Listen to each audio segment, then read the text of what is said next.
Should the Conservative Party give their top donor accused of racism his money back? Do the public want tax cuts or more spending? And should we pay asylum seekers £3,000 to go to Rwanda? This is Politics Live.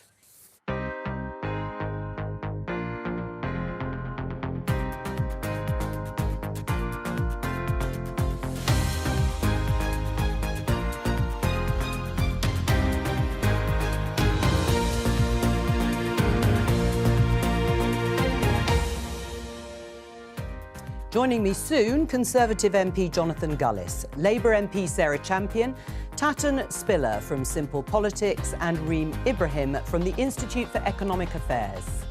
On the programme. What he said here in a private conversation half a decade ago, he's apologised for. I don't think we need to spend too much time on that, but given he's made that apology. This Tory donor is facing new racism allegations this morning. Should the party give the money back? Diane Abbott says she was frightened by Frank Hester's alleged comments. Should Keir Starmer bring her back into the Labour Party? I would be very sad if Diane Abbott were to leave Parliament not as a member of the Labour Party, which she's been an MP for over 40 years. This was a week ago, but has the budget improved the Conservative Party's poll ratings? And do the public actually want tax cuts or more public spending? And we'll bring you Prime Minister's questions live at noon.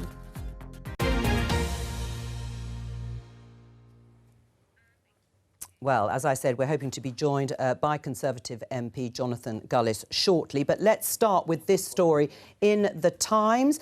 The headline, migrants to be paid thousands to move to Rwanda under new scheme. This is separate to the Rwanda bill, but the government is reported to be offering up to £3,000 to failed asylum seekers to move to Rwanda on a voluntary basis under this scheme. Welcome to you, Jonathan Gullis. I know you've literally just sat down. Yes, I want your apology in writing after the programme. What's your reaction to that story?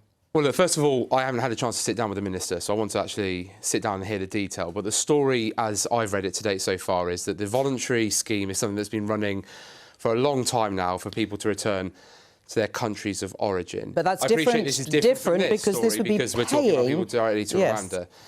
Look, if the government thinks this will work, I'm willing to try anything and everything that we can in order to get those flights off to Rwanda. But I will be quite frank. Of course, I've got huge concerns about the fact that we'll be paying people to go to Rwanda when simply, if you've come here illegally and you've entered our country illegally, you should be immediately detained, held, and not allowed to roam, as has been happening from hotels, and deported immediately as well. And so the Prime Minister is working very hard, and I have seen from behind the scenes the operatisation of the Rwanda scheme going full tilt in order to make sure that we are ready to get people on planes as soon as we get this bill passed in order to demonstrate to the British people we are the only party in Parliament with a plan to stop the boats. Sarah? I mean, I saw this break last night and I actually thought it was a spoof. I mean, it's just getting silly now, isn't it?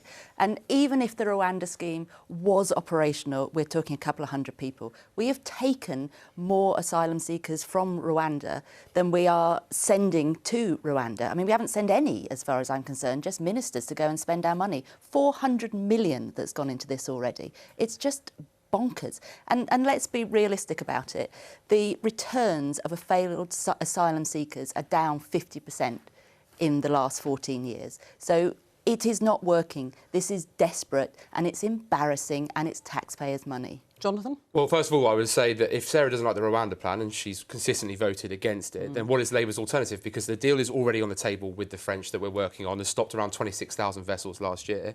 We've already got the cooperation with Albania, for example. We've seen a 93% drop in the amount of Albanians coming illegally as well. We're obviously working further downstream. We're doing everything. We are going to introduce safe and legal routes, and we've got that in part of legislation that we passed recently. Ultimately, Labour's plan is to join this EU scheme, this quota-sharing scheme, that would see potentially 100,000 additional migrants come here who have already entered mainland Europe illegally. And ultimately, Keir Starmer is showing us that he will have a free movement system in all but name. Is that Labour's plan?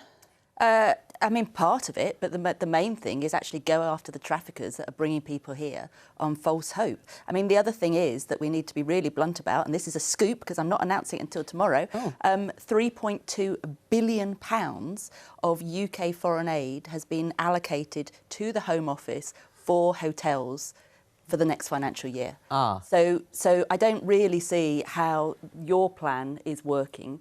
I think if you went to any of my constituents and told them that, yes, you're getting a grip on immigration, they would laugh in your face. They don't believe it anymore. Is it right that all that money is diverted from a foreign aid budget? I've got no issue using the foreign aid budget. I don't want the foreign aid budget to exist at all, to be perfectly frank, because I believe that every country should determine how to invest their money year in, year out, and invest into schemes that actually work rather than force money out quickly, because we have to legally every year. Although the Foreign Secretary might disagree with you. Let me be clear, Joe, because it's also important.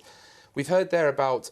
Well, that's part of the scheme from Labour. Again, there is no actual substance of how they would stop the boats. When Yvette Cooper is holding up signs saying refugees welcome whilst the small boats crisis was happening, that sends a wrong signal to people in Stoke-on-Trent who, by the way, 73% voted to leave, overwhelmingly want to see us stop the boats, and have a Labour Party simply patronise them into believing that somehow this isn't important to them, when absolutely is. Although you haven't stopped the boats, that's the problem. But we also need to make a distinction between illegal migration and people that are coming here for asylum or as refugees. So, sorry, you did make a fair point about traffickers. So what about smugglers? Let her finish. The smugglers are taking people's money voluntarily. Jonathan, let her finish. Are we sending refugees from Ukraine back? No. We accept that there are some people... It's a whole different scheme. There are some people where it is unsafe, and what you're doing is merging the whole thing together. No. Let's get our other guests in and return to this particular story that is reported to being considered by the government. Now, it's a new variation of the existing voluntary return scheme, which was mentioned by Jonathan, where failed asylum seekers receive financial assistance to return to their home country. But this would be £3,000 to go to Rwanda. Is it a good idea? Well, this is a tale as old as the hills. This is a genie's promise. A genie asked Rishi Sunak what his one wish would be, and he said, I want to see a flight go to Rwanda. And he was thinking it's going to be a deterrent. It's going to show how strong we are as a government. We're going to win the election. But of course, we know the genie's corrupt. We know the genie is going to send a plane full of other people altogether, and that people have less faith in him, and it's a disaster for the guy. He can't claim anything positive from this. Oh, we've not sent anyone, so we'll send a completely different group altogether. Jonathan, you said that they should be locked up and deported, but the people we're talking about for Rwanda, I believe, are people who it's not safe to deport. Well, that's some of them maybe, but they're failed asylum seekers. Yeah. They're failed asylum seekers, people who have overstayed their visas, and foreign criminals. Yes, but we can't send people back to war zones. We can't send people back to places. Not a war zone, well, hang on. Let me get Reem in. What do you think? Yes, I think Sarah makes an excellent point that actually there has to be this distinction between illegal migrants and asylum seekers. The point is, as a result of Home Office failures, we don't know who those people are. We've seen over 170,000 people on the asylum seeker backlog. We have to ensure that the Home Office are actually moving through that in order for us to even decide whether or not those people are able to be reported in the first place. Now, the problem at the moment is that these sorts of schemes where effectively the government is saying, well, you know, even if the Rwanda bill still faces difficulties with the ECHR and still faces those legal challenges, actually here are people voluntarily choosing to go because they're receiving £3,000, and also the huge amounts of cost that is going to cost the Rwandan the money that they're going to be spending to the Rwandan government anyway. This is additional taxpayer money that just isn't going to work. And ultimately, we're saying to people, if you come here and your asylum application is rejected, then you can still get £3,000 and be sent to Rwanda. It's just absolutely absurd. Well, respond just to that, on that point. Well, I think I made it clear. I share those absolute same concerns. At the end of the day, if you come to this country illegally via a small boat, when you put money into the hands of smugglers, by the way, that means you're not being trafficked. You've chosen to pay tens of thousands of pounds to these illegal gangs in order to come over here. Then ultimately, we shouldn't be saying to people, you can also get an additional £3,000, especially when you see the disgusting videos of people splaying money in their 4-star hotel rooms who've come here illegally, when I've got mothers who are trying to escape domestic violence, I've got other people who have got drug and alcohol addiction, who are homeless, and one of our hotels housed those people that we had to then close to these illegal migrants that thankfully, because I've been lobbying, the North Stafford Hotel is now emptied of its illegal migrants in order to look after the very vulnerable people that we want to. Well, and just a reminder that the Rwanda bill itself, this is about deporting asylum seekers to Rwanda to have their applications processed for them to stay there. That's finished in the Lords. It finished last night and will return to the Commons soon, as Rishi Sunak pledged to stop the small boats. Let's show you this headline in today's Guardian. Tory donors' remarks were racist and wrong, number 10. And at the bottom left-hand corner, Hester suggested staff climb on train roof. Now, this is the continuing controversy you heard again in the headlines. We discussed it yesterday over Tory donor Frank Hester's remarks about the MP Diane Abbott. The Guardian today leads on that headline that Hester's remarks were racist and wrong, according to number 10. They took quite some time to get there, but they've published further comments made by the Conservative donor, who said, addressing a number of staff members on a crowded balcony for the meeting at the TPP headquarters overlooking the railway line in Horsforth, Leeds, Hester asked if there was no room for the Indians then. He then said, climb on the roof, like on the roof of the train there. Maybe. Now, a statement from Phoenix Partnership said Hester accepts that he was rude about Diane Abbott. Amongst the alleged comments, he said, looking at Diane Abbott made you want to hate all black women. It was said in a private meeting, allegedly, several years ago. But his criticism, they said in the statement, had nothing to do with her gender nor colour of skin. I'm joined by the BBC's chief political correspondent, Henry Zeffman. Henry, where does this leave the government? Well, what a mess they got themselves into yesterday, Joe, because you just read out a statement from a spokesman for Mr. Hester there. Yesterday morning, the government was proactively adopting that defence, saying that those comments did not, or those alleged comments, did not have anything to do with Diane Abbott's race or gender. It felt like that position felt a bit fragile. It became basically untenable yesterday afternoon when Kemi Badenoch said that the comments as reported were racist. And lo and behold, a couple of hours later, Rishi Sunak, or at least a spokesman for him, said that he agreed. I think there's two questions today. One is, might the Conservative Party hand back the £10 million, which is obviously an awful lot of money that Mr. Hester donated? As it stands, they are saying no. But the other question, given yesterday's confusion, is about Rishi Sunak's judgment. And privately, that's what Conservative MPs are talking to me about, is how did they end up getting themselves into such a mess handling this yesterday, never mind the broader issue that those alleged comments raise. Is there any prospect, real prospect, of the Conservatives handing back that £10 million? As it stands, it doesn't feel like there is. Kevin Hollinrake, who's a government minister, was out on the media this morning and he said that they wouldn't hand it back. In fact, he said that if Mr. Hester offered another £10 million, the Conservative Party would take it. Andy Street, who's the Conservative mayor of the West Midlands, he's been the most critical of that position. He said that if the money had been donated to him, then he would think about the company he wants to keep and hand it back. But that's as far as we've got so far. Obviously, if other Conservatives, senior Conservatives, come out and say that the Conservative Party should hand that money back, then that position might have to shift. There have been calls for Labour to return the whip to the MP Diane Abbott. What's happening there? We don't know, is the truth. She's been suspended from the Parliamentary Labour Party for 11 months now over a letter she wrote to the Observer newspaper almost a year ago, in which she suggested, or she compared anti-Semitism to the kinds of teasing that ginger children might suffer in the playground. I mean, a lot of people found that very offensive and still would. But what's interesting is that as well as people on the left of the Labour Party who never thought that Diane Abbott should have been suspended or thought she should have been readmitted by now, you've also now got some figures from the other wing of the Labour Party. You had Harriet Harman yesterday, Ed Balls, both members of new Labour cabinets, saying that now might be the time to let Diane Abbott apologise and then hand the whip back. I think this row, because it does concern Diane Abbott, is refocusing attention on how the Labour Party has taken 11 months here to investigate an 8-sentence letter.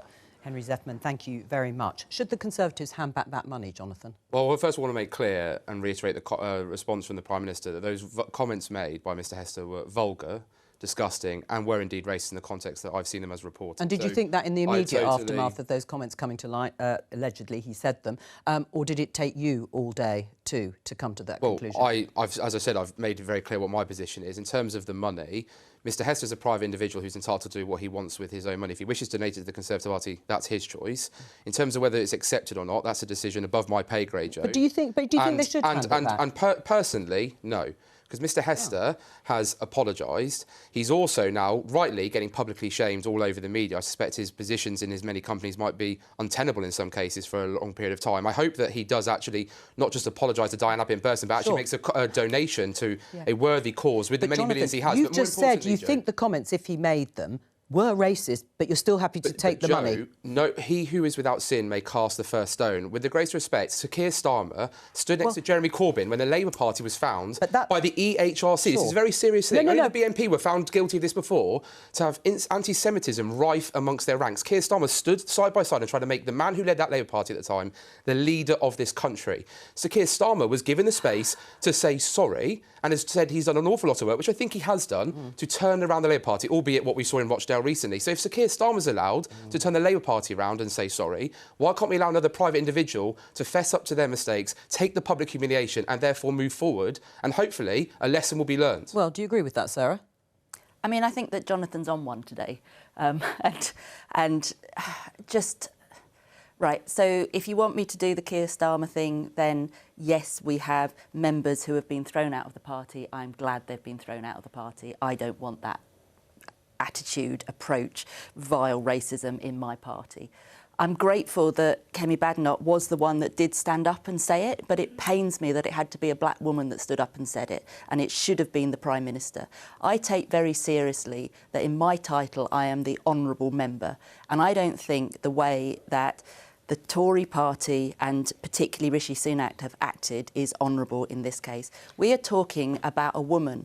You know, she is iconic in our history. She was the first black woman MP, and I'm very proud of that. And should she be allowed back into the party? Well, what should have happened on our side was when the investigation was called and she was suspended, it should have been swift, it should have been decisive, and she either should have been thrown out of the party if they deemed those comments to be anti-Semitic, or she should have been accepted back into the party. The fact that it's taken 11 months, that is not acceptable, and no other business would see that as acceptable. And what should happen now? On the money, I go back to that honourable point. Yes, you know, we don't know what all of our members, what all of our donors do, but when it is in the public domain that someone is alleged of making those comments, when you are accepting as a party that what he said was racist, if he said it, then I think you do the honourable thing, not least because we're running into a general election, which is going to be very, very controversial, contentious, and there is a lot of racial tension in this country right now, and not throwing that money back, not being honourable is only going to fuel that, and that makes me scared. Just before I get Jonathan's reaction, should, in your mind, Diane Abbott be readmitted to the Labour Party now? I think the investigation should be concluded now and a decision made. But you don't have a view on whether she should be readmitted? I didn't actually read the letter that she wrote, so I don't know. Well, I mean, what I would say is that from your summary, I don't think that's enough to permanently throw her out of the party. OK. So I think, yes, she should become back in the party. You should.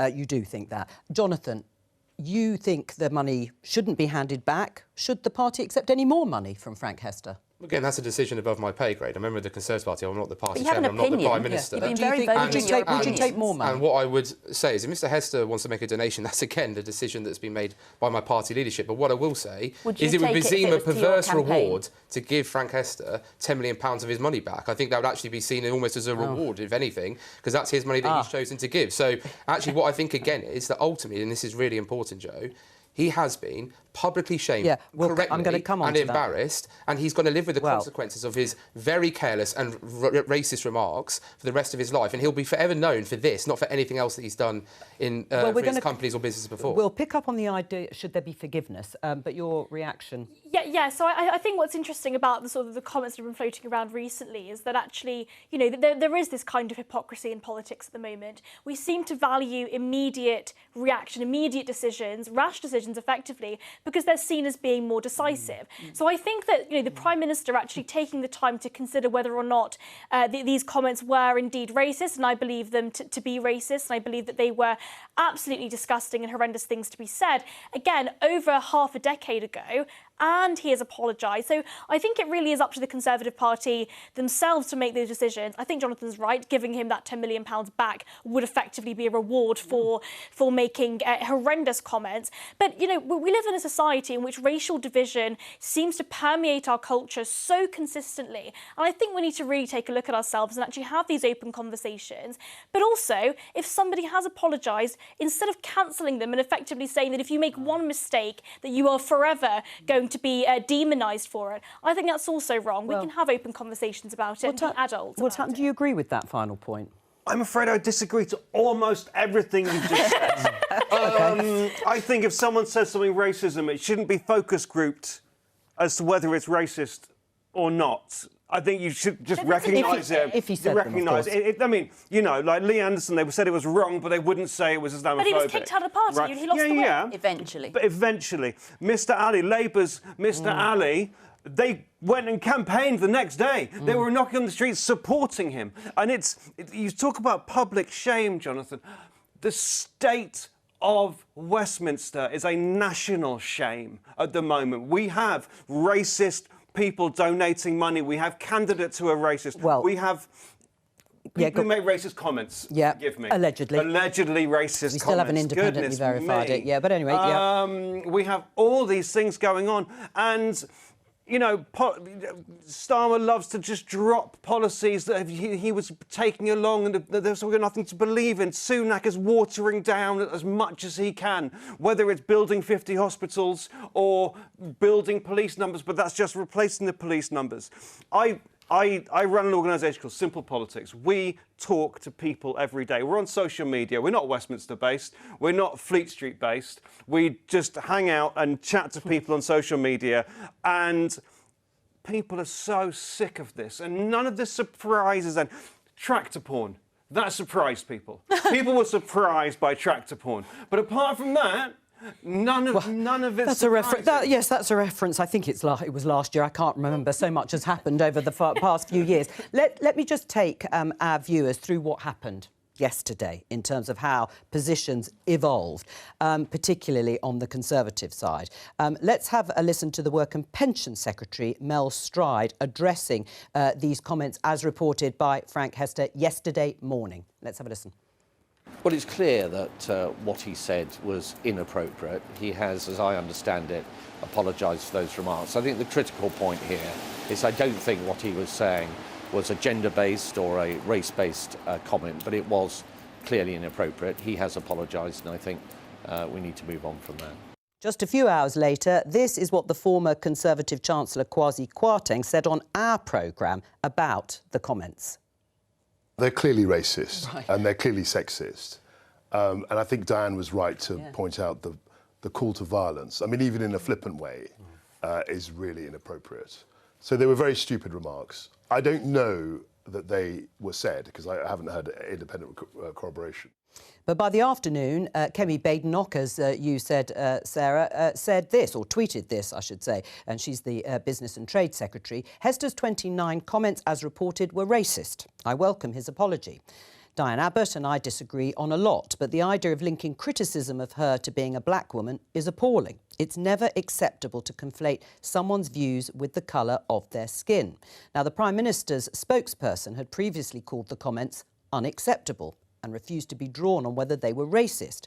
But later on in the day, they said this. The comments allegedly made by Frank Hester were racist and wrong.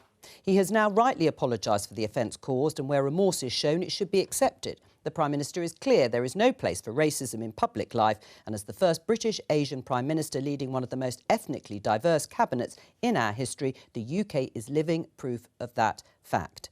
It's a complete mess, wasn't it, yesterday? I think the Prime Minister's comment at the end there was absolutely perfect to make the point that despite this disgusting comment that was made, this racist comment, again, allegedly made, I appreciate that we're waiting for independent verification, but he reminded the country, and rightly so, that he is the first ethnic minority Prime Minister of our great country.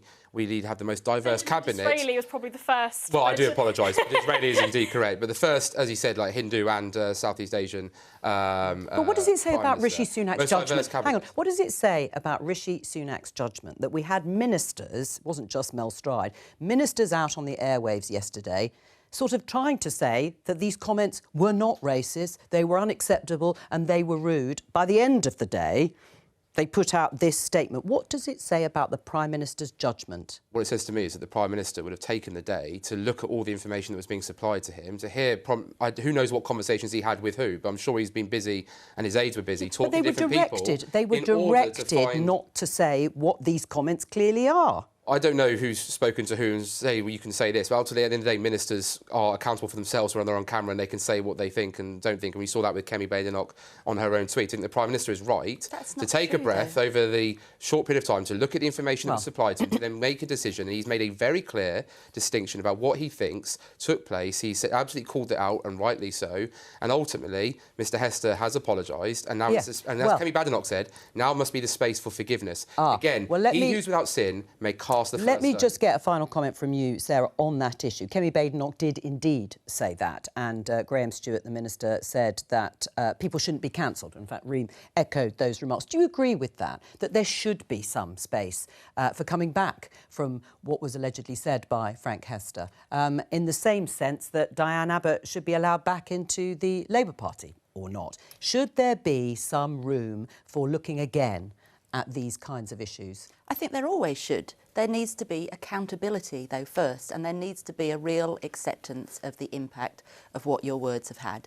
And I'm just seeing a Prime Minister who seems to be following the polls and the vox pops to make his decisions, rather than showing the leadership that we desperately need. And I just find it really sad that we're in this position. You know, this impacts on all of us. This is just one guy, but this is impacting on all of us. And there's an extremism strategy coming out tomorrow, and I'm really anxious about what's going to be in that, because I just think this whole division that we're seeing is going to be fuelled. And that's a new definition of extremism that Michael Gove is going to outline tomorrow in the Commons. Let's talk about the budget, because it was a week ago today. Gosh, I can't believe it. Jeremy Hunt, the Chancellor, cut national insurance again by 2p in the pound, which Labour supported, meant to be the big set-piece event to transform the Tory party's electoral fortunes ahead of a general election, whenever that actually happens. Well, let's find out if it's worked. We can talk to Kelly Beaver, who is from Ipsos Mori.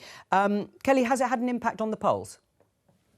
Well, let's just start with where the polls are. So we've now polled the Conservative Party at the lowest level we've seen them in terms of the proportion of voters in the UK who say they would vote for them. Only 20% were saying that was the case only a few weeks ago.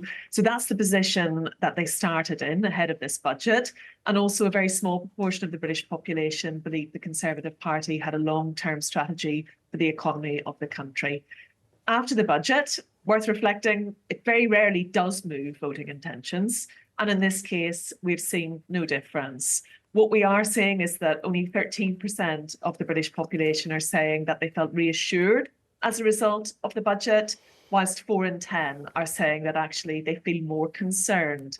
And it hasn't moved Jeremy Hunt's own support ratings and whether people think he's doing a good job. We still have only 1 in 5 who believe that's the case. So at a macro level, not much has changed, but at the individual tax level, when you ask people about how they felt around national insurance or non-dom, we have a high proportion who support those changes. And both Labour and Conservatives support, obviously, the idea of cutting those particular taxes. But what about the public?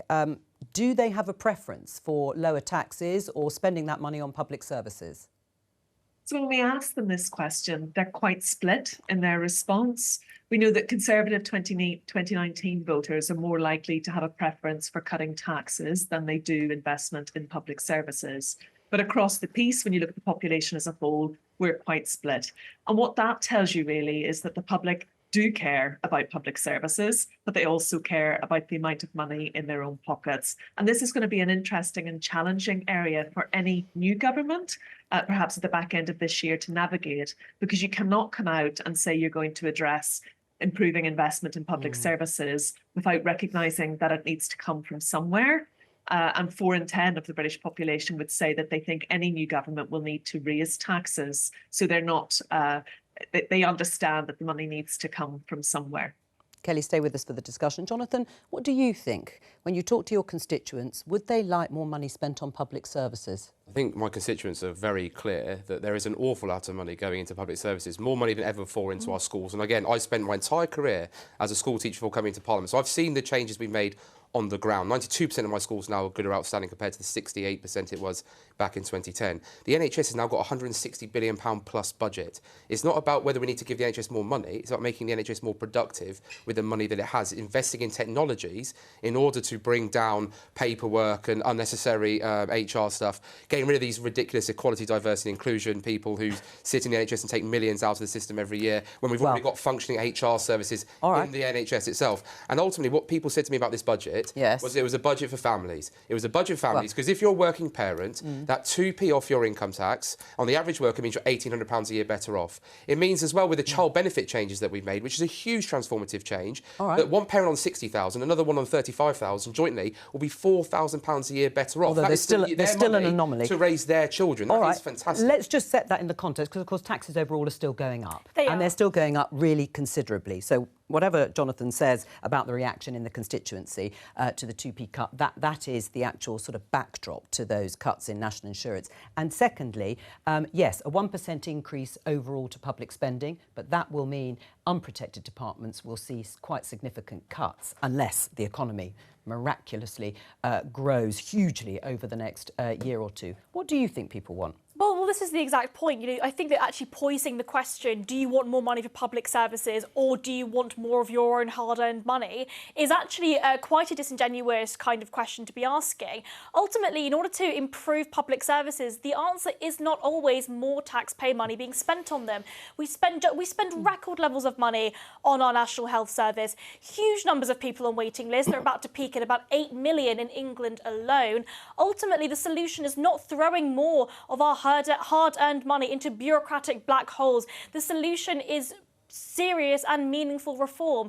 Now, Joe, you mentioned whether or not the economy will miraculously grow. I think what's interesting about the budget is the national insurance 2p cut will have an impact on working people, and in the short term on the cost of living crisis that will alleviate some of that burden. But if we're talking about tax cuts that are meaningful for economic growth, we haven't seen those in this budget, and actually I think that over the next few months we're going to be seeing further calls for a meaningful reshake of the tax system. You're absolutely right. You know, the solution is not necessarily going to be asking two different questions: if you want better public services or more of your own money. It's not a winner-takes-all kind of question. We can have both. Right. Well, can you? What do your constituents want? There's very little, really, broadly speaking. I know there are a couple of different policies, although the non-dom's already been stolen by the Conservatives or taken by the Conservatives. Broadly speaking, your sort of support of the tax cuts is the same, and on tax and spend generally. What do your constituents want? They want to have some money in their pocket by the end of the week, and they're not finding that. They want a system which works, and whether that is, sorry to bring it up, potholes sorting out because they can't afford to keep on paying for their suspension to be redone every few months, or whether it is being able to get an appointment with their GP when they need it.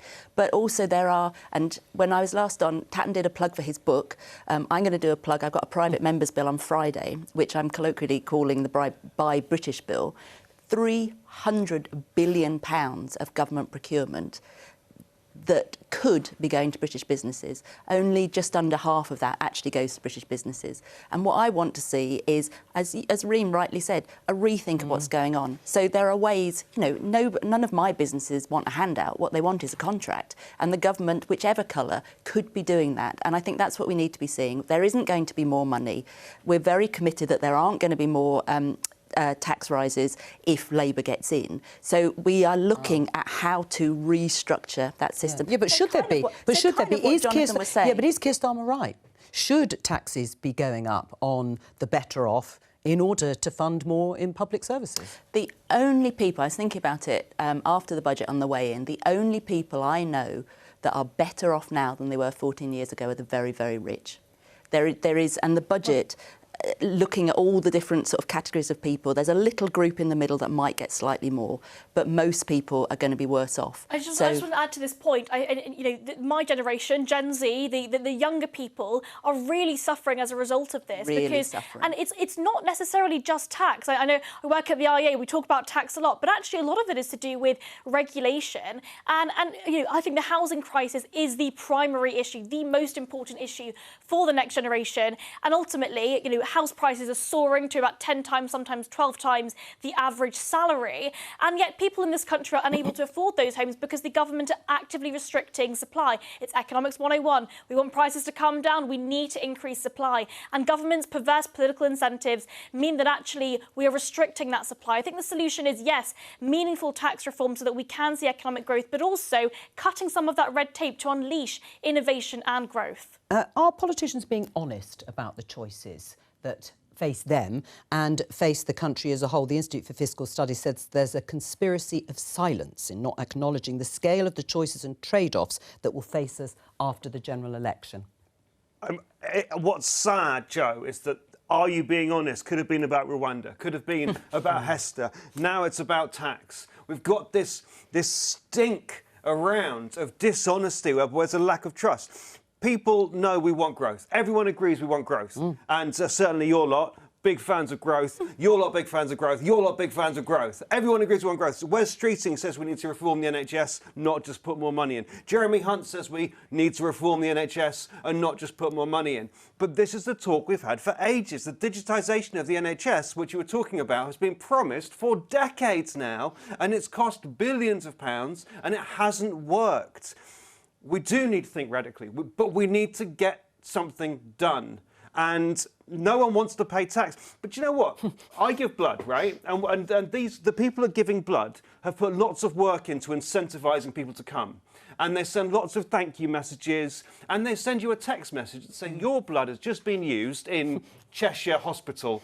And could we not have some kind of tax for paying your tax? Yeah, a teacher's just been paid. Using teachers got a bonus as a result of your tax. And you're like, high five for my tax. See, the problem with that is there is so much government waste. I think it's absolutely it has to be selective. It can't be a civil servant was just paid for £20 to buy a light bulb. Maybe you could get the job of sending out those messages to everybody that says your taxpayers' money has paid for this teacher. Sign me up. All right. You can talk to the politicians afterwards. Kelly, before we say goodbye to you, ahead of the general election, whenever that is, let's say it's in the autumn, could you see another tax cut coming down, and would that make a further difference or shift the polls? So there are some people mooting that there may be another fiscal event in the run-in to the general election, and I think ultimately we don't tend to see major movements around budgetary events. When you look back over the long history of budgetary events, it very, very rarely moves the polls. It would need to be something quite significant in order to do that, and of course the public recognise ultimately they want to see improvements in public services as well. So with any changes in tax, it needs to be really clear about the spending plan for today, but also planning for public services in the future.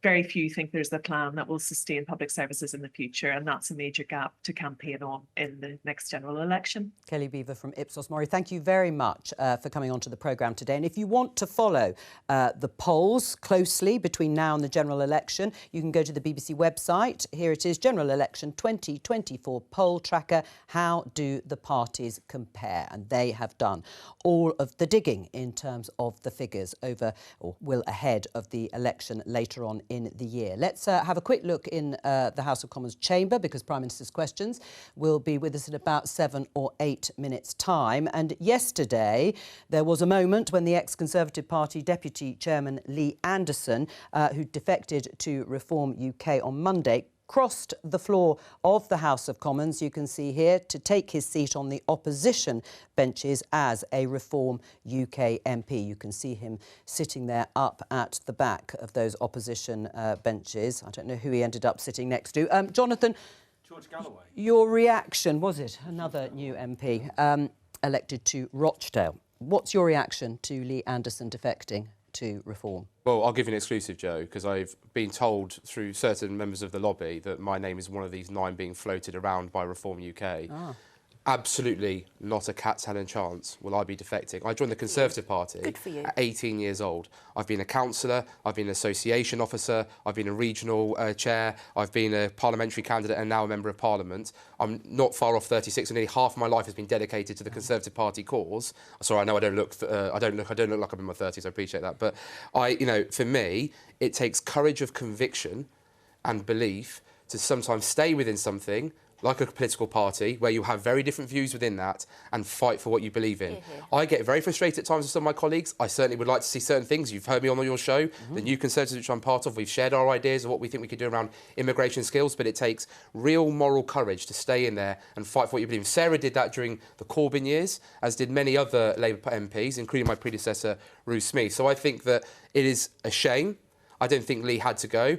I think working class values, particularly what my grandfather taught me, and he was a working class guy, who was, drove lorries, served in our Marines and served overseas, keeping our nation safe. He told me, if you're clumsy, to use Lee words, or if you get something wrong, put your hand up and say sorry. Exactly. And I don't see why he couldn't have found those words on the particular specific point around Mayor Khan being allegedly controlled by Islamists, which is simply not true. And I think it's therefore a knee-jerk reaction from Lee, one I think he will come to regret. But ultimately, we will find a Conservative candidate in Ashfield, and I'll be helping all my parliamentary colleagues and all my prospective parliamentary candidates, as well as myself, to make sure we return a Conservative government. Right. Well, I mean, interesting comments from you, and very personal too. Do you think under Rishi Sunak's leadership, the Conservative Party does have those working class values that you have just talked about? Yeah, absolutely. And I will tell you one thing about Rishi Sunak. My son was taken into hospital when he was just over 1 year old, struggling to breathe when there was a viral disease, not COVID related, but another viral disease that was really a big epidemic at the moment, in that time in the NHS. I left the chamber. I told one whip that I was going home to go see my son in hospital. At 10 o'clock that night, I'll get a text message from Rishi Sunak. I'm not told anyone else, asking how my son is doing, checking in on me and my fiancée. The next morning, text me again. The next evening, text me again. Every day, checking in until I said he was out of hospital. That is the mark of man. I'll say the same for Sir Keir Starmer. On most Wednesdays when I'm in the chamber, if you look, I normally walk out with Sir Keir. We actually end up talking about football quite a lot, because I'm fully down my upbringing. Football. But, these are decent blokes, and I appreciate in the politics, there is going to be the to and fro, but ultimately, we're all human, and I think that in the Conservative Party, you've got people like myself who may not be, have come from middle-class upbringing, but very much thanks to the success of working-class grandparents who did everything they could to give their children a head start in life, and my parents, and particularly my grandparents, made sure I kept grounded. And I serve a constituency that is, very much rooted in that working class tradition, and I'm very proud to do so. Well, you say he's a decent bloke. Well, both of them, Rishi Sunak and Keir Starmer. But is he leading the Conservative Party in the right direction? I think he is. I think he's with the budget, for example. Really? Because, I mean, you signed up to the New Conservatives, as you said, party, and we urge our colleagues to work with us to develop a bold new offer consistent with the spirit of 2019 that will convince our lost voters that we present a genuine alternative to Labour and the best hope for Britain. That suggests you are not happy with the current direction. It's like any political party. The One Nation Conservatives had a conference not long ago. You've got Labour Together, I think, and other groups within the Labour Party that will produce ideas. Like I say, the New Conservatives is basically a think tank where we're trying to share different ideas, different policy perspectives. Things are costed. They're all out there in the public to be reviewed. All right. And we hope the Prime Minister, and by the way, he did adopt some of our ideas on immigration. He has adopted some of our ideas, 3 of them on the budget as well. So clearly the message is getting through. What does the defection tell you about the direction of the party? Well, it does tell us that there is going to be a battle for the heart and soul of the Conservative Party. Now, we saw in 2022 the leadership election, we saw effectively, 2 very different definitions of what conservatism means. And over the next year, in the lead up to the election, but also in a potential leadership election after a general election with a Labour government win, if the polls are anything to go by, then we're going to see this battle. And actually, I think that Lee Anderson's defection shows that there is this element of the fact that, these more radical parties that really are pulling towards these more radical ideas, especially on immigration, taking that hard line, seems to be more popular with certain elements of the party. I think Jonathan's absolutely right, and I think actually within the party there is going to be these kind of conversations, and I think it's great that there are these different factions that are having conversations about the future of the country, the future of the party and policy. Let's have a look at this headline, Tatton. Will you welcome this? The Times, Boris isn't done. Why Johnson will still campaign despite Sunak betrayal. He might be on the campaign trail. He might be joining Jonathan Gullis and others. Well, I mean, he is still box office. We still fall for him, and he will go round, and there are some people who will vote Conservative, I mean, because they've met him or that he's been in their town, that wouldn't have done otherwise. So whatever your thoughts about Boris Johnson, he's an asset to the party when it comes to polling. Daily Mail, Sir Keir Starmer admits regret over his distant relationship with his late father, who gave up everything to look after the Labour leader's ill mother. Now, he's opened up a couple of times in interviews recently about his personal life. Is it having the desired impact?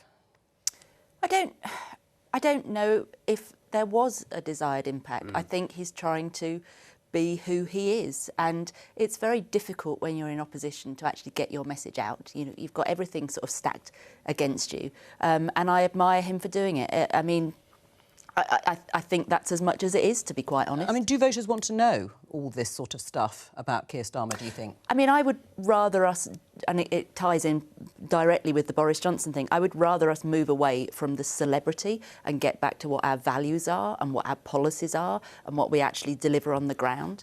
I don't know if that's possible anymore to go to Tatton. I think the genie is out of that particular bottle. But I would like us to be judged on what we actually do and what we actually deliver a lot more. I thought, by the way, Joe, that interview was very moving. I think it's nice to see in part, because what I will say is, if you look at history, Attlee, Thatcher, Blair and Johnson all won sizable majorities because they had a bold vision, a bold set of ideas. Yes, some will have more detail than others, but had a very clear set of rules and convictions that guided them, and the public buy into that leadership. And they want to see bravery and fullness of thought, and that's what they get behind at the end of the day. I don't think we see that with Rishi Sunak, unfortunately, and I think that actually when it comes to having this kind of conviction and genuine principles... I'm going to have to leave you because here's Rishi Sunak. Scandal is one of the greatest miscarriages of justice in our nation's history, and I'm determined that the victims get the justice and redress that they deserve. Today, we're introducing legislation to quash convictions resulting from this scandal. The Department for Business and Trade will be responsible for the new redress scheme, and we're widening access to the optional £75,000 payment. Hundreds of innocent sub-postmasters have fought long and hard for justice. With this bill, we will deliver it. Meetings with ministerial colleagues and others. In addition to my duties in this House, I shall have further such meetings later today. Abdul Khan. Mr. Speaker, despite serious opposition from the Archbishop of Canterbury, 3 former Home Secretaries and 3 government advisors on anti-Semitism, social cohesion and on political violence, the levelling up secretary is due to widen the definition of extremism tomorrow. Whilst on the benches opposite, members peddle far-right conspiracy theories about Islamists and Muslims taking over Britain. Shouldn't the Prime Minister's priority be getting his own house in order and stepping out extremism, racism and Islamophobia from within his Conservative Party? And will the Prime Minister finally take Islamophobia seriously and agree to the definition? Mr. Speaker, discrimination has no place in our society. And it's important to distinguish between strongly felt political debate on one hand and unacceptable acts of abuse, intimidation and violence on the other. I would urge him to wait for the details of the strategy. It's a sensitive matter, but it's one that we must tackle because there has been a rise in extremists who are trying to hijack our democracy. That must be confronted. And he talks about peddling conspiracy theories. I would just point him in the direction of his previous Labour candidate in Rochdale. Thank you, Mr. Speaker. Armed Forces personnel who served their country for 15 years are eligible for the Long Service Good Conduct Medal, and similar medals are in place for those who make a career of serving in the police, the fire, the ambulance service and the Coast Guard. But as I learnt on a recent visit to Bournemouth Hospital, where I met the dedicated staff there, no such accolade is in place for the NHS. Would the Prime Minister please support my campaign to see if this anomaly can be corrected so the nation can formally recognise those who devote much of their working lives in the NHS to helping others? Prime Minister. My honourable friend is right that our incredible NHS staff deserve our utmost thanks for their service, and I'm pleased that many NHS organisations, as he knows, have their own schemes in place to do that. We also, of course, recognise NHS staff who are outstanding through our honours system, and MPs are able to acknowledge their work through the NHS Parliamentary Awards, and nominations remain open for that, and I would encourage colleagues to avail themselves of it. But I will make sure that he gets to meet the Secretary of State to discuss his specific proposals further. We now come to Leader of the Opposition, Keir Starmer. Thank you, Mr. Speaker. Can I welcome the legislation on the post office scandal? Mr. Speaker, this week we lost the formidable Tommy McAvoy. He served his hometown of Rutherglen and the Labour government with loyalty and good humour, and we send our deepest sympathies to his wife, Eleanor, and their family. We also learned that the Right Honourable Member for Maidenhead will be taking her well-deserved retirement. She has served this House and her constituents with a real sense of duty, and her unwavering commitment to ending modern slavery is commended by all of us. We thank her for her service. Is the Prime Minister proud to be bankrolled by someone using racist and misogynist language when he says the member for Hackney North and Stoke Newington makes you want to hate all black women? Mr. Speaker, the alleged comments were wrong, they were racist, and he has now, as I said, the comments were wrong, they were racist. He has rightly apologised for them, and that remorse should be accepted, Mr. Speaker. There is no place for racism in Britain, and the government that I lead is living proof of that. Mr. Speaker, the man bankrolling the Prime Minister also said that the member for Hackney North should be shot. How low would he have to sink? What racist, woman-hating threat of violence would he have to make before the Prime Minister plucked up the courage to hand back the £10 million that he's taken from him? Mr. Speaker, as I said, the gentleman apologised genuinely for his comments, and that remorse should be accepted. But he talks about language. He might want to reflect on the double standards of his deputy leader, calling her opponent scum, Mr. Speaker. His shadow foreign secretary, the shadow foreign secretary, comparing Conservatives to Nazis, Mr. Speaker, and the man that he wanted to make Chancellor. The man that he wanted to make Chancellor talking about lynching a female minister. His silence on that speaks volumes. Mr. Speaker, the difference is he's scared of his party. I've changed my party. And Mr. Speaker,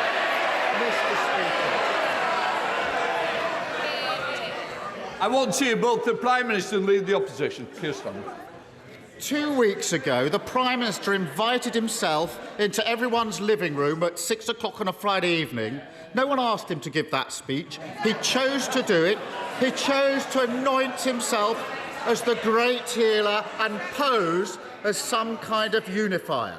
But when the man bankrolling his election says the member for Hackney North should be shot, he suddenly finds himself tongue-tied, shrinking in sophistry, hoping he can deflect for long enough that we'll all go away.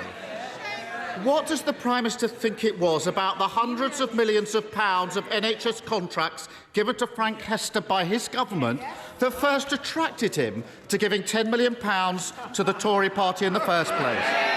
Prime Minister.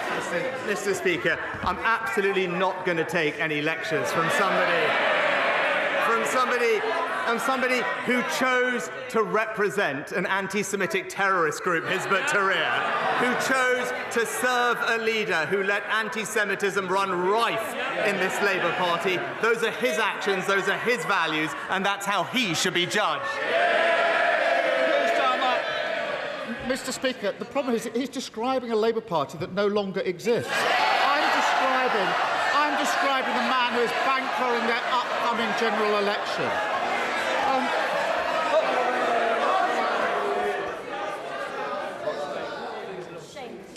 Keir Starmer. They can shout all they like. 2 weeks ago, he marched them out like fools to defend Islamophobia, and now the member for Ashfield is warming up the opposition benches for them.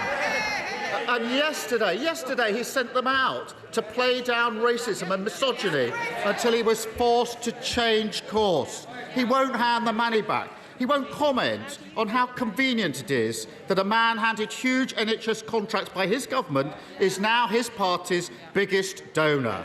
You have to wonder what the point is of a Prime Minister who can't lead and a party that can't govern.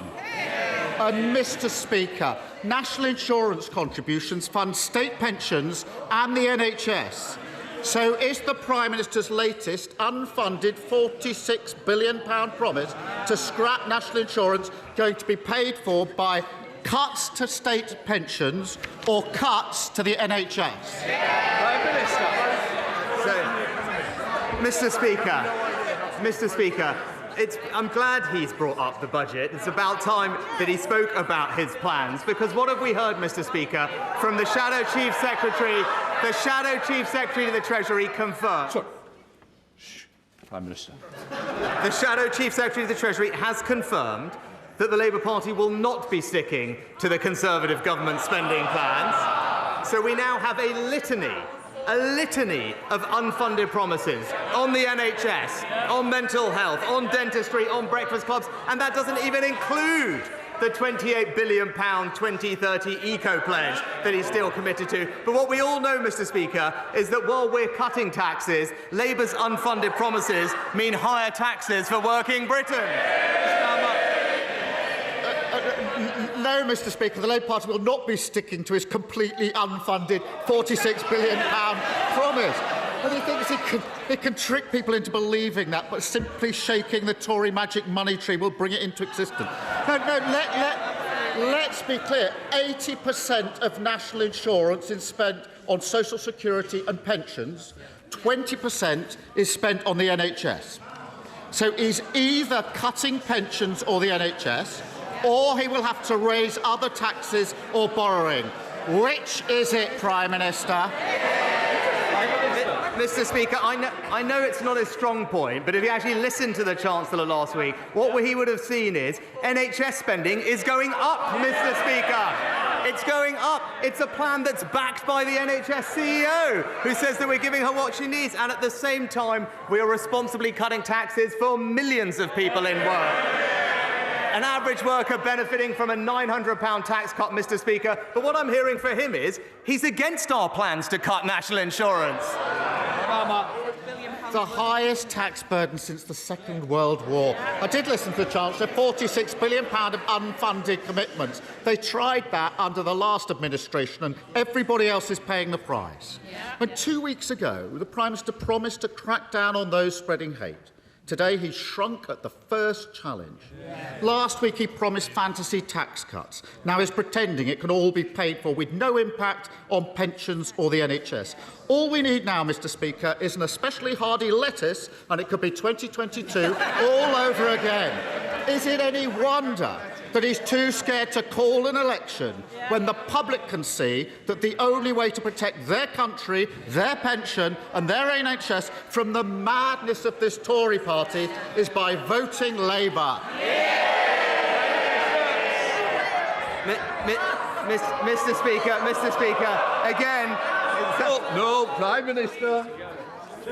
Mr. Speaker, he talks about pensions. Pensions are going up by around £900 in this year. It's this government that's protected the triple lock for the last 10 years. He talks about supporting working people. It's this government that's cutting taxes for every single person in work, Mr. Speaker. It's this government that's investing in the NHS, but all we have from him is a £28 billion unfunded promise. Mr. Speaker, I had a look at it. It's here. It's all here. Making Britain a clean energy superpower. He's still stuck to it, Mr. Speaker. And if you look through it carefully, there's billions in spending he's already committed to Scotland, billions for Wales. There's actually money for North London too, I noticed. But the problem is, none of it is funded. So why doesn't he come clean and tell him under his plans, Britain people's taxes are going up, Mr. Speaker?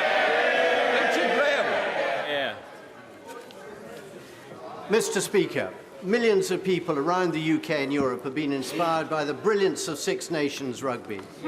And Premier League clubs like Gloucester Rugby, which were funded during the pandemic through loans authorised by the Prime Minister as then Chancellor, have always been grateful for being kept solvent. But the Prime Minister will also know that the finances of some of these clubs are fragile and that the current loan repayment schemes could be crippling. So will my right honourable friend ask the Sports Minister and the Treasury to try and find a solution through this so that taxpayer interests are protected and all of us can go on being inspired by top-class rugby for years to come? Mr. Speaker, my honourable friend is absolutely right that we stepped in with a £150 million financial lifeline to ensure the survival of Premiership Rugby League clubs during the pandemic. And I am told that DCMS is working with Sport England as the agent to talk to borrowers with concerns about their loan agreements, and any ones that do have concerns should contact Sport England in the normal way. But I can also proudly tell him that we are talking to the Rugby Football Union and the Premiership League to secure not just the future of Rugby Union, but also his local Gloucester Rugby. We come to the leader of the SNP, Stephen Flynn. Thank you, Mr. Speaker, and I wish to begin by wishing Ramadan Mubarak to Muslims across these aisles. Mr. Speaker, the Conservative Party have accepted a £10 million donation from an individual who has said that one of our parliamentary colleagues in this chamber should be shot. Why is the Prime Minister of the United Kingdom putting money before morals? Prime Minister. Mr. Speaker, as I said, the comments were wrong. The gentleman in question has apologised for them, and that remorse should be accepted. Stephen Flynn! This is complete rubbish. The gentleman in question apologised for being rude. He wasn't rude, he was racist, he was odious, and he was downright bloody dangerous. Now, on Monday, the number 10 said, we've seen an unacceptable rise in extremist activity which is seeking to divide our society and hijack our democratic institutions. Isn't it extremism that we should all be worried about? The views of those Tory donors that we've read about this week. Prime Minister. No, Mr. Speaker, there has actually been a rise in extremist activity that is seeking to hijack our democratic institutions. It's important. It is important that we have the tools to tackle this threat. That's what the extremism strategy will do, and I would urge him to wait for the Community Secretary to release the details. Will Quins. Thank you, Mr. Speaker. Sub-postmasters across the country will welcome the government's announcement today on the introduction of legislation to overturn the convictions of those who were wrongly convicted. But can my right honourable friend reassure this House that that legislation will be passed as quickly as possible, and we will support all sub-postmasters right across our United Kingdom? Prime Minister. Well, Mr. Speaker, as I said, I want to pay tribute to all postmasters who have campaigned tirelessly for justice, including those who tragically won't see the justice that they deserve. Today's legislation marks an important step in finally clearing their names, and across this House we owe it to them to progress this legislation as soon as possible before summer recess so that we can deliver the justice that they have fought for. We're continuing to work with our counterparts in Scotland and Northern Ireland as they develop their plans, but regardless of where and how convictions are quashed, redress will be paid to victims across the whole of our United Kingdom on exactly the same basis. And David. Thank you, Mr. Speaker. The future of children's cancer services. And David. Thank you, Mr. Speaker. The future of children's cancer services in my constituency, across South West London, across Surrey, Sussex and beyond, will be decided by NHS England tomorrow. The existing service is world-leading and has saved the lives of countless children. Many of us who've engaged with the consultation process feel that a wrong decision is about to be made, ignoring risk to children's cancer care by moving them to the Evelina. If the Evelina is chosen tomorrow, will the Prime Minister personally intervene and delay any final decision until he's met with myself and concerned MPs across the House so we can prevent these risks to our children's cancer services? Minister. Well, Mr. Speaker, as the honourable gentleman knows, decisions about clinical provision are rightly made by clinicians in local areas across the country. More generally, we're investing in more oncologists, radiologists and community diagnostic centres, which are contributing to cancer treatment being at record levels. But I will, of course, ensure that he and colleagues get a meeting with the Secretary of State. Thank you, Mr. Speaker. Radical Islamists pose a serious threat to our nation's security. And I agree with my right honourable friend that we must urgently address this. But reports that the government wishes to broaden the definition of extremism are concerning because in separating the definition of extremism from actual violence and harm, we may criminalise people with a wide range of legitimate views and have a chilling effect on free speech. So can my right honourable friend reassure me that instead of trying to police people's thought and speech, as those opposite clearly wish to do, the government will instead target the specific groups that foster terrorism and those who fund them? Prime Minister. My honourable friend makes a good point, and that's why the strategy that I would urge her to wait for will, I think, be one that she can support, because it is our duty to make sure the government has the tools to tackle the threat that she rightly identifies and highlights. And this is absolutely not about silencing those with private and peaceful beliefs, nor will it impact free speech, which we on this side of the House will always strive to protect. Janet David. Thank you, Mr. Speaker. Children deserve the right to breathe clean air. However, many schools are in areas with high levels of air pollution. Sadiq Khan, the Mayor of London, has announced... Keep going, Janet. Sadiq Khan, the Mayor of London, has announced a pilot for 200 of London's most impacted schools to access air quality filters so children can breathe clean air in their classrooms. Excellent. Does the Prime Minister support this pilot and will he implement similar measures across our country? Prime Minister. Mr. Speaker, I'm pleased that latest published figures show that air pollution has reduced significantly since 2010, and partly due to our targets, partly due to our legally binding targets to reduce concentrations. They will continue to reduce over the following years. And on top of that, we've also provided almost £1 billion to help local authorities across the country implement local plans to reduce NO2 and make sure that we can support those impacted by those plans. Thank you, Mr. Speaker. I understand the latest scheme that's been considered is to pay migrants thousands of pounds to leave Britain. Prime Minister, let's just leave the ECHR and deport them for free. So far, over 40,000 Brits have signed my petition with a Conservative post calling for us to leave the European Convention on Human Rights. Will the Prime Minister commit to leaving the ECHR, or at the very least, have it in our manifesto to have a referendum and let Britain decide? Prime Minister. Mr. Speaker, my honourable friend is absolutely right that we must do everything we can to secure our borders, ensure that those who come here illegally do not have the ability to stay. That's why our Rwanda scheme and legislation is so important. And what I've said repeatedly, and will happily say to her again, is that I will not let a foreign court block our ability to send people to Rwanda when the time comes. Liv Sewell-Roberts.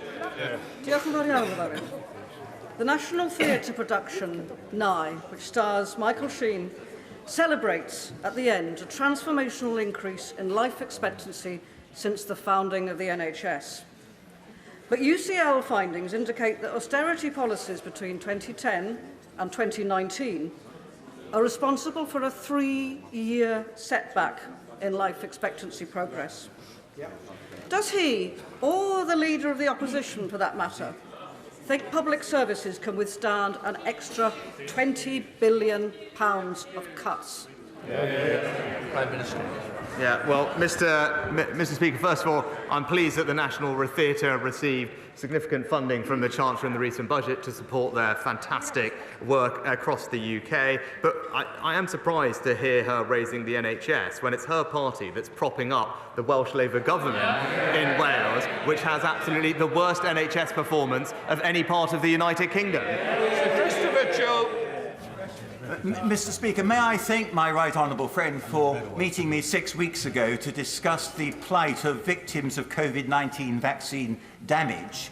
And may I ask him, following that discussion and his very sympathetic response during the GB People's Forum to Mr. John Watt, who himself is a victim of COVID-19 vaccine damage, whether the government will be supporting my COVID-19 vaccine payments bill this Friday. Mr. Speaker, can I thank my honourable friend for raising the issue and the conversation that I had with him previously, and extend my sympathies to all of those who have been affected by this. I will, of course, make sure that he can meet with the Secretary of State to discuss his bill, and as I committed to him, we are looking at the issue in some detail to make sure that the policies we've got are providing the support that they need to. Speaker. The Prime Minister stood outside Downing Street saying that he wanted to root out hate and extremism. Can you imagine? Yet it shamefully took him more than 24 hours to finally say the remarks by the Tories' biggest donor that looking at the Right Honourable Member for Hackney North and Stoke Newington makes you want to hate all black women were indeed racist. In November, the Prime Minister accepted a non-cash donation to the tune of £15,000 from Frank Hester for the use of his helicopter. So will he reimburse him, yes or no? No, Mr. Speaker, and I'm pleased that the gentleman is supporting a party that represents one of the most diverse governments in this country's history, led by this country's first British Asian Prime Minister. Thank you very much, Mr. Speaker. Later today, I look forward to voting for a tax cut for thousands of my constituents, a national insurance tax cut that will mean £900 off the tax bill for thousands of my constituents. After listening to the rhetoric from the leader of the opposition today, does the Prime Minister expect that the main opposition party will vote against this afternoon's tax cuts? Well, my right honourable friend raises an excellent question, because whilst on this side of the House we believe in a country where hard work is rewarded and people can keep more of their hard-earned money, which is why we're cutting their taxes by an average of £900 each, we hear consistently from the party opposite, not only do they disagree with that approach, they continue to cling to unfunded spending promises that would put taxes up, but also the Shadow Chief Secretary to the Treasury, we learnt just yesterday, described our plan to end the double taxation on work as morally abhorrent. And that is the contrast between us and them. Labour will put your taxes up and the Conservatives will keep cutting them. Thank you, Mr. Speaker. Many of his backbenchers, and now it seems the Prime Minister himself, have taken to referring to the European Court of Human Rights as a foreign court, as if there's something inherently wrong with things being foreign or people being foreign. Exactly. In what way can a court that the UK has belonged to since 1953, which has an Irish president and a UK justice with an LLB from Dundee, be considered foreign? I think the House needs to hear the Prime Minister commit today to the UK's continued membership of a court and a convention which has protected our rights and freedoms for over 70 years. Mr. Speaker, when it comes to the issue of tackling illegal migration, when Parliament expresses a clear view on what it believes should happen, supports that with legislation, and that we believe we are acting in accordance with all our international obligations, I've been very clear that I will not let a foreign court stop us from sending illegal migrants to Rwanda. That is the right policy, and in fact the only way to ensure security of our borders and end the unfairness of illegal migration. Sir Edward Lee. As a general election is not just a mere expression of opinion, but a serious choice, will my right honourable friend agree that there is only one potential party of government that has the will, the inclination and the determination to stop mass illegal and legal migration, and that is the Conservative Party? Let's unite our movement and do that. I agree with my honourable friend entirely.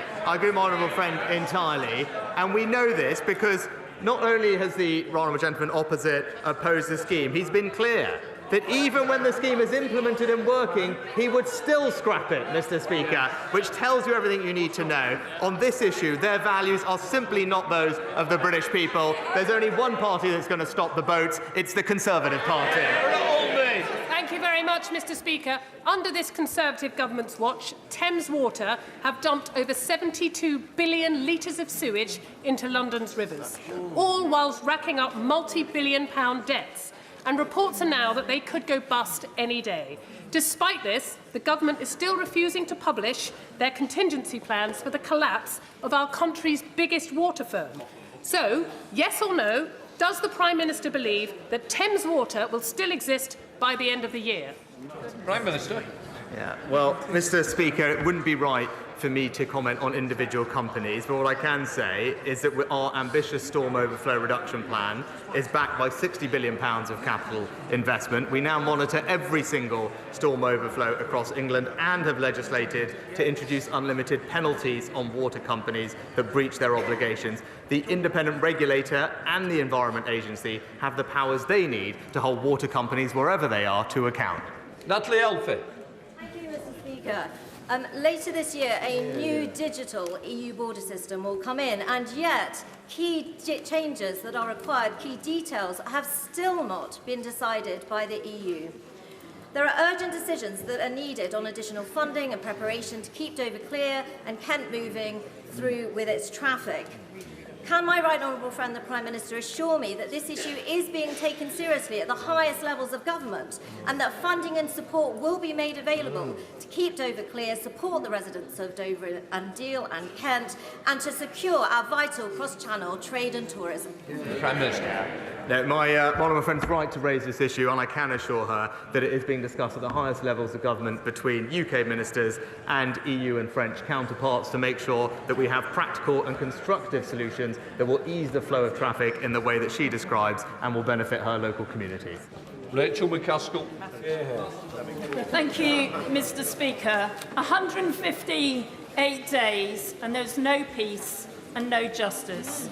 There is no food, there is no clean water, there is no sanitation and no medical aid. There are just no words left as disease is spreading and the death toll is rising, not least amongst children, victims of these atrocities. It is evident that the Prime Minister's plan is not working. So will he change track for the sake of these children and so many more and work to secure a bilateral, immediate ceasefire between Israel and Hamas? Prime Minister. Mr Speaker, I've said repeatedly that we are incredibly concerned about the growing humanitarian crisis in Gaza. Too many civilians have lost their lives and nowhere near enough aid is getting through. And in contrast to what the Honourable Lady said, actually the UK is playing a leading role in alleviating that suffering, just recently increasing the amount of aid this year to £100 million. Just today, 150 tonnes of UK aid is due to arrive in Gaza, and a full field hospital flown from Manchester to the Middle East last week will also arrive in Gaza in the coming days, staffed by UK and local medics to provide life-saving care. We are doing absolutely everything we can, working with our allies, to bring much-needed aid to the people of Gaza. Show them report. Mr Speaker, now, will my right honourable friend join me in thanking the maternity team at the Royal Cornwall Hospital at Trelisk in my Truro and Falmouth constituency for all their outstanding work they've done to improve maternity services over the last few years. Their sheer hard work, along with the coming new Women and Children's Hospital, mean that there are now no midwifery vacancies in Cornwall, which I think you'll agree is a fantastic achievement. Well, can I thank my honourable friend for highlighting the improvement in maternity services at the Royal Cornwall, and she in particular is a tireless campaigner for reducing baby loss, and I commend her for her recent work on the introduction of baby loss certificates. And as she knows, we are committed to a new Women and Children's Hospital for my honourable friend's local trust in 2030 as part of the new hospital programme. Sarah Dyke. Thank you, Mr Speaker. My constituents in Somerton and Frome, working together with the Langport Transport Group, submitted a robust strategic business case to the government in July 2022 for the reopening of a train station in the Somerton and Langport area, a train station that would connect over 50,000 people to the rail network, boost the local economy and support local people to reduce their reliance on their cars, Almost 2 years on, they are still waiting for a response. So does the Prime Minister support this project, and can he provide confidence to my constituents that their hard work to drive this vital project forward has not been futile? Prime Minister.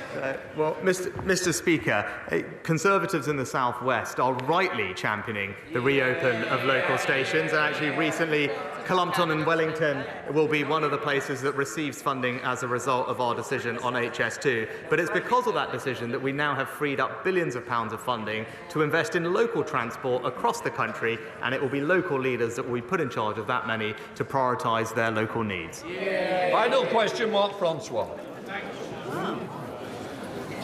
Prime Minister, in the 1930s, one of your less illustrious predecessors, Neville Chamberlain, so denuded the British Armed Forces of funding until it was too late that we failed to deter Adolf Hitler, and 50 million people tragically died in the Second World War. Russia has invaded Ukraine. China is threatening Taiwan. British shipping is being attacked by Houthis in the Red Sea. As the son of a D-Day veteran, could you please assure me and the House of Commons we are not going to forget the lessons of history and make the same mistake again? Prime Minister. Well, can I thank my honourable friend for his tireless campaigning for our armed forces, and he's right to champion them and the role that they play. And I agree with him wholeheartedly that sadly the world that we are living in is becoming both more challenging strategically and more dangerous, and in response to those challenges we must invest more in our armed forces. That is exactly what we are doing, with the largest uplift since the Cold War, and recently topped up with billions of pounds to strengthen our nuclear enterprise and rebuild stockpiles. He rightly mentioned the threat posed by the Houthis and Russia and Ukraine, and I know that he will be proud of the role that the United Kingdom is playing in both of those situations.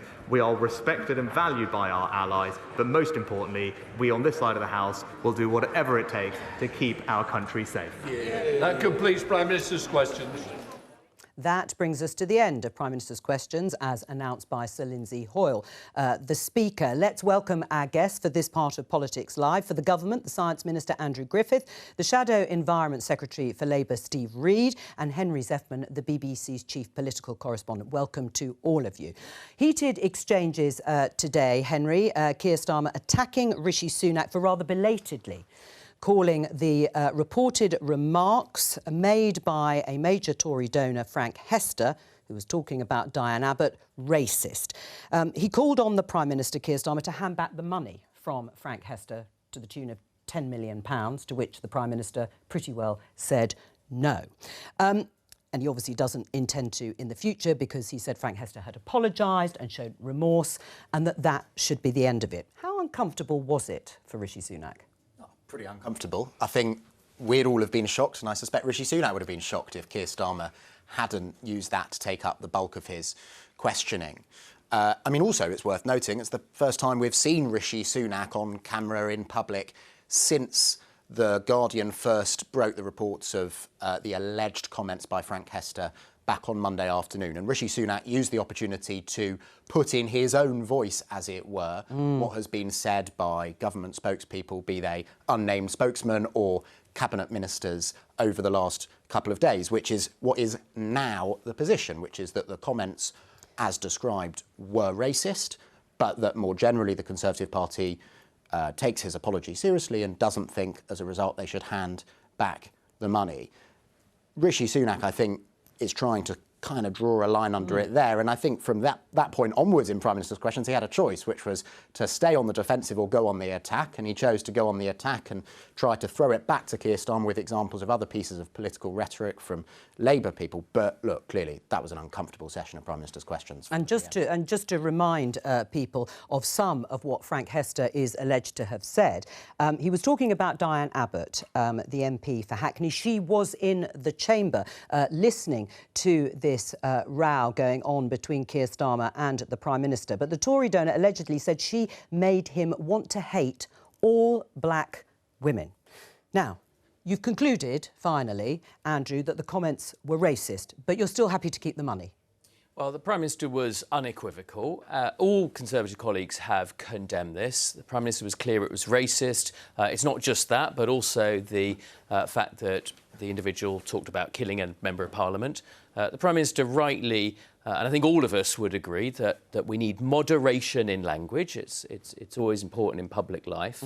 But also, even members of this House, including members of Sir Keir Starmer's current shadow cabinet and the former Chancellor, John MacDonald, who talked about lynching a Conservative female Member of Parliament. So it's really important, and I think the Prime Minister, the first Asian British Prime Minister, the first Black Home Secretary, all of us need to call these things out, which has unequivocally happened and has. You'll try and play parlour games with what different people have said, but there has been a consistent condemnation of these remarks over the last 36 hours. Why not hand back the £10 million from someone you've agreed made racist remarks? Well, the individual's a private individual. They've not been convicted of anything. They've made a clear and sincere apology. And the Prime Minister's clear that, that has been accepted. There's room for redemption and forgiveness in the public system. But what you can't do is be unequivocal about these remarks. They are wrong. The Prime Minister, we heard, very clearly was wrong. And actually, most of the time wasn't spent on that because Keir Starmer quite quickly backed off. And then most of the exchange was about the economy on a day that we're seeing the economy grow. And the Parliament this afternoon will be voting for a reduction in national insurance. It wasn't. You can try and deflect from it. And most of it was about this important issue. But, Steve, does Andrew have a point in terms of forgiveness, a sincere apology, move on? Well, if I'm pleased to hear that Andrew admitting that the comments were racist. It's abhorrent for somebody to advocate violence against anybody, let alone an MP. And that MP, Diane Abbott, has been subject to more racist abuse on social media than any other MP. But I wonder how the Conservatives think every black woman in the country feels, anybody that cares about equalities, when Hester is able to get away with comments like that, donate £10 million to the Conservative Party, and the Conservatives decide that the money is more important than morality, so they accept it. It's Kwasi Kwarteng and Kemi Badenoch have both said this was racist. Andy Street, the Conservative mayor of the West Midlands, says the money should be paid back. You should take a moral position on this. You should call out extremism and pay back this money, because accepting money from a man who makes comments of that kind shows that you are prepared to compromise on the violence he is advocating and the racism that he said. Andrew? Well, there was no equivocation in terms of what the Prime Minister said, what Conservative colleagues have said, what I've repeated Andrew, again the equivocation here is in not paying back the money. Today. That is equivocation. Those remarks have only come to light in the last 36 hours. You didn't know about them. I didn't know about them. The Guardian didn't know about them. No equivocation whatsoever. Those remarks are wrong, as are the remarks that have been made by serving members of Parliament in your party. And which have not been. It's not about deflection. This is an individual citizen. These are members of Parliament who have been elected. And Keir Starmer tried to make a virtue of his party having changed. But actually, some of these are serving members. I will come on to Labour. But Andrew, why are you going to accept any further donations from Frank Hester? Well, I think that's a hypothetical question. I'm not going to answer hypothetical questions. I can't believe that they're being offered. So. Well, Kevin Hollenrake, another minister, said, well, actually, the party would be prepared. So do you agree with him or not? Or do you agree with Andy Street? It should be handed back. You certainly shouldn't accept any more. Who's right? Well, it's a hypothetical question. The Prime Minister has been very clear these remarks are wrong. But that's not the question I'm asking, The individual has apologised. He's a private individual. He hasn't been convicted of an So you can say what you like, and if you apologise immediately, then all is forgiven. Well, there are processes. So when any political party, and Steve knows this because his party would do exactly the same as would any of the other major parties, donations to political parties are regulated, and at the point a political party receives a donation, not subsequently, not with hindsight, but at the point it's received, parties go through, I think, a very thoughtful process. I'm sure Steve's party, you don't need a process. The same. You don't need a process when a donor has called for a serving member of Parliament to be shot because she's a black woman. It's crystal clear. It's crystal clear to me. It's crystal clear to most viewers, I suspect. It's crystal clear to Andy Street. What is wrong with you? And what is wrong with Rishi Rishi Sunak that he is too weak to do the right thing. Well, the same man that put Lee Anderson as deputy chairman. All right, well, let's there is a blind spot here. There was a rhetoric, here, and this is a man who was sitting sitting next to Angela Rayner, the deputy leader of the Labour Party, who's called another serving member of Parliament scum. Now, should Keir Starmer... Deflection isn't going to get you off the hook. Well, hang on, Steve, answer that question, though. I mean, she did use that term. She did use that word. She did apologise for it. More broadly... In that case, an apology enough? Well, she's not donating money. You've taken £10 million off a man that called for somebody to be shot. All right. Let me... member of Parliament as opposed to one of many millions of private citizens. All right, well, let's talk about Diane Abbott, because she is, of course, the focus of these comments. Frank Hester said he apologised and his apology wasn't a confirmation of the quotes that we have outlined. But let me just show you this from the Huff Post. Exclusive. Labour has no plans to end Diane Abbott's suspension from the party because she doesn't sit at the moment as a Labour MP. She had the whip taken away last year after she said Irish, Jewish and traveller people were not subject to racism all their lives. Now, she withdrew those remarks and apologised for any anguish caused. Has the Labour Party been too tough on Diane Abbott? No, there was a complaint made and there was an independent investigation into that complaint, and it should continue. It's right that it should, but there's no connect... Well, I mean, whether you do or don't agree with I'm just Diane's asking, politics, though, about... because nobody should be subject to the kind of abuse that she's been subject to. Of course not, but what I'm asking you is that Harriet Harman and Ed Balls and now on our programme, Sarah Champion, Labour MP, all saying it is time that she was readmitted to the Labour Party. Should she be? Well, part of the Labour Party dealing with the extremism that we used to have in our party was in setting up an independent complaints process without political interference, and that is the right thing to do. The Conservatives are not tackling the extremism in their party if they're prepared to take £10 million from somebody who calls for an MP to be shot because she's a black woman. Right. I mean, Harriet Harman, just to return to this issue, she said last night, I don't like to second-guess Labour's complaints procedures, but I would be very sad if Diane Abbott were to leave Parliament not as a member of the Labour Party. I'd like to see it resolved, and I hope it can be resolved in a way, as I said, which has Diane Abbott back in the party. Now, just on resolving it, shouldn't that have been done by now? It's been about 11 months, I think. Well, I sympathise with that, and I'd like this to be resolved quickly for everybody's sake. I mean, whether you do or don't agree with Diane Abbott, she is a trailblazer. She was the first black woman MP in our country. She's put up with incredible abuse because of who she is, not because of what her political views are. Nobody should be subject to that. But the process needs to go through all the stages that it needs to go through. Yeah, but why is it taking so long? Sarah Champion said it's gone on far too long. I do very much hope that this can be resolved quickly, but this is not... This is a separate issue from the abuse that Diane is being subject to by this Conservative donor. Let me return to the time it took yesterday. There was a sort of evolution of what ministers were sent out to say early yesterday morning about these alleged comments by Frank Hester and how they evolved over the day. In fact, Andrew, you're probably thinking you're lucky to be on today rather than yesterday morning when ministers were instructed to say something else. Yeah, yesterday what ministers were doing, including Mel Stride, who's a cabinet minister, was actually adopting the language of Frank Hester's apology. And it's worth, since Andrew and Steve were discussing it, it's worth noting what Frank Hester has apologised for. He said he's deeply sorry. He said he's tried twice, as of yesterday at least, maybe more now, to get in touch with Diane Abbott to personally apologise. But he said he's apologised for being rude and that he nevertheless insists that his comments were not about Diane Abbott's race or about her gender. That's now clearly not the government's position. And Stephen Flynn, who's the SNP leader in Westminster, identified that in his questions to Rishi Sunak. He was pointing out that the apology that the government is using to try to move on from this and say, look, contrition should be the order of the day, he's apologised as a private figure, as Andrew's been saying. Well, actually, what the way the government are now characterising his alleged comments is different to the way that, as far as we're aware, Frank Hester is characterising them in his public statements. Should Frank Hester apologise for making racist remarks, not just for being rude? Yes. I mean, they're racist remarks. And the second point about threatening, even if it's a casual form of language, Absolutely. and he regrets that.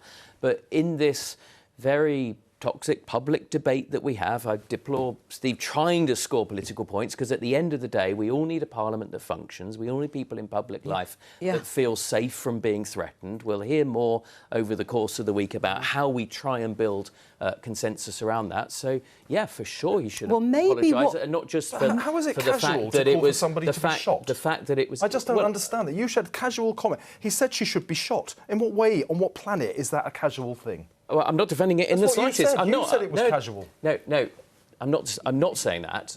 That's not right, Steve. Just said it. I'm not saying that. I said even if he said it's casual, he should apologise, because it is wrong, and we can't run our public life with people making threats against members of Parliament, just as it is wrong if people seek to attribute characteristics to people based on their race or their gender or any other group characteristic. Why were ministers sent out yesterday to inhabit the language used by Frank Hester, to apologise for being rude, that the comments were unacceptable, and that it took all day after the business secretary, we can show her tweet again, Kemi Badenoch, had to say those comments, as reported, were racist.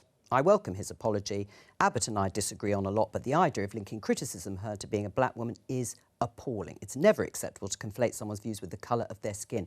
Why was that not sent by ministers when they were sent out on the airwaves yesterday morning?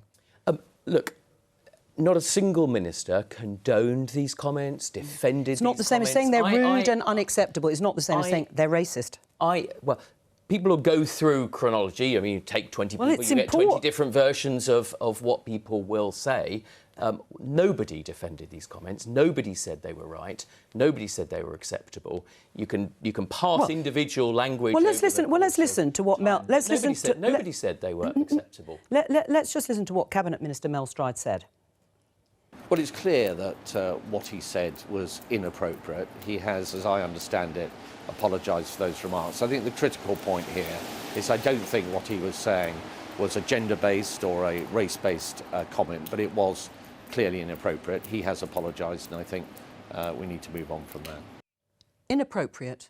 And he's apologised, but not racist. It wasn't until after we heard from the former Conservative Chancellor, Kwasi Kwarteng, on the programme In Your Seat, in fact, when he said this about Frank Hester's comments.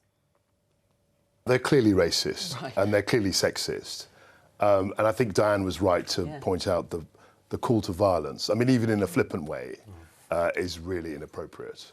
So they were very stupid remarks. I don't know that they were said, because I haven't had independent corroboration.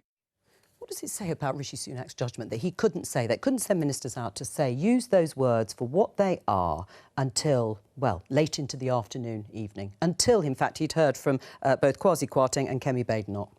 Well, look, we don't know what else the Prime Minister was doing. He had the chance, once a week, he has the chance to come to the House of Commons, say in the public pulpit his position on these issues. He's asked about them. That's rightly the forum for accountability. And there was no equivocation at all. So we can go through exercises of looking at VTs from lots of different people at different points in time. The Prime Minister was unequivocal. And I challenge anyone to say that the first Asian British Prime Minister sitting on the front bench with the first black Home Secretary in any way did anything other than damn these remarks and accept that they're racist and gendered and they're unacceptable. I mean, there was no equivocation about that. You could play the clip. And we've discussed it at length. Time and time again, and I don't think any of your viewers would have any ambiguity about where the Prime Minister... We all know what people like Andrew and Mel are having to do coming out on the media, and that's defend a Prime Minister that's too weak to lead and who has decided to prioritise money over morality.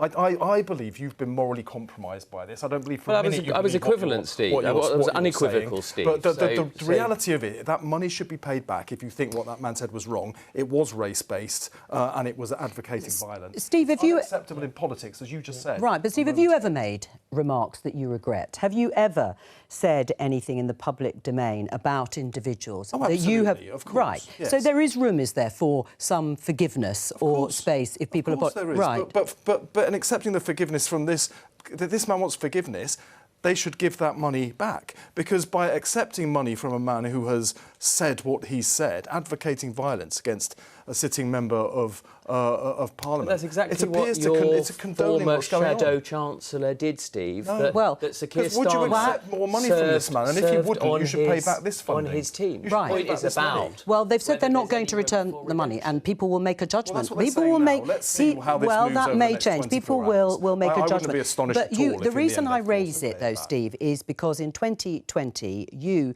talked about Conservative donor Richard Desmond as a puppet master, and you apologised unreservedly. I did. And you expected, therefore, to be forgiven for making those remarks that you thought were wrong. I didn't know his religion at the time, and as soon as that was pointed out to me, I could see how it could be misinterpreted. So, of course, I apologised. I've taken a very strong stance all my political career against anti-Semitism. I helped to set up an organisation that exposed anti-Semites and kicked them out of the Labour Party. And should that be extended to Diane? And should that be extended to Diane Abbott?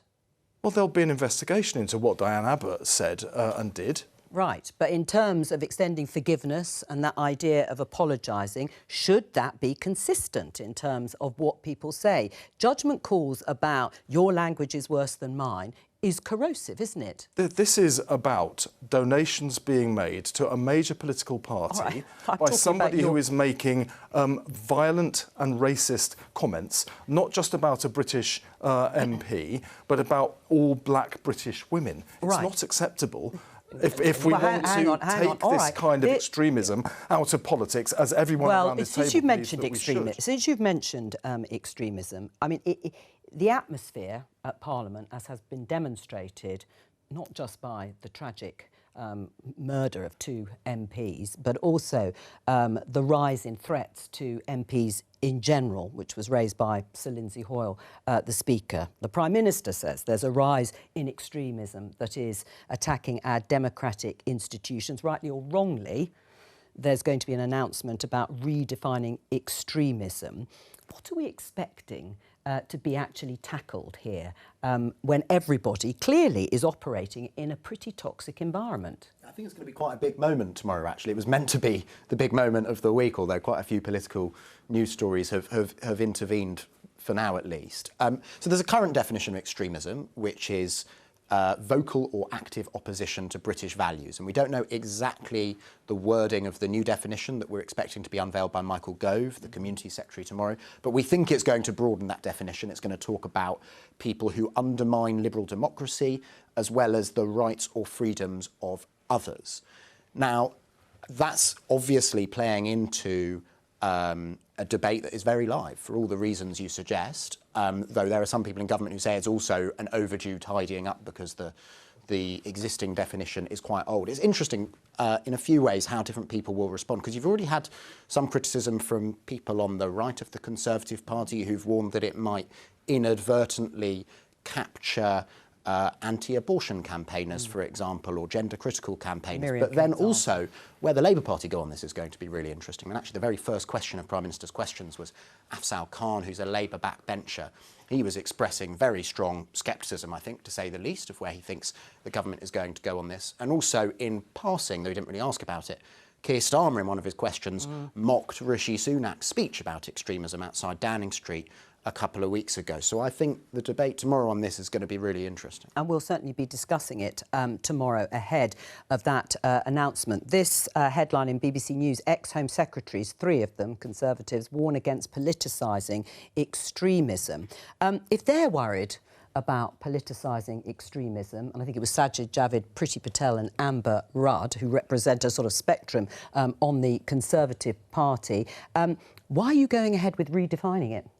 Well, I don't think anyone should approach this in a sense of anything other than trying to find a careful balance. But also, we've got to look at the status quo. And the status quo is that 2 weeks ago, the standing orders of the Parliament, of our democracy, the thing that holds the executive to account, the Speaker felt he had to suspend, we don't know what Keir Starmer said, but he had to suspend because of threats against members of Parliament, intimidation that's going directly to the heart of democracy. So it won't be easy. No, but is Rishi Sunak politicising it? I don't think, of course, I don't think he's politicising it. I think he's trying to find a way forward because of what we have seen, because of the difficult and the often toxic debate, and the one thing we can all agree is that we all need to make sure that our language is moderate and acceptable, and that we can find sensible ways forwards to discuss issues in the cradle of democracy. Well, you know, I think the right to protest is a fundamental right in any free democracy, but some of the protest has become illegitimate. You know, some MPs have had protests outside their house, including me. They seem very extreme, the people that are out there. They've caused huge distress to members of my family. We're having screaming matches with my neighbours who are trying to tell them to stop frightening their children in their own homes. That is not legitimate protest. That is illegitimate harassment and there are laws to deal with that. Well, the laws seem quite weak because we were trying to get the police to come and they didn't even turn up until these people had gone. And still there's been no process against the individuals responsible for that, even though some of them were identified. So will you support this redefining of extremism? I want to defend legitimate protest, but I do not think we want intimidation and harassment in our politics. We need to look and see what it says. All right, thank you to all of our guests. And we will be discussing this attempt to redefine extremism on tomorrow's programme. So please join me at 12:15 here on BBC Two. And, of course, you can watch on the BBC iPlayer. From all of us here, bye-bye. Have a good afternoon.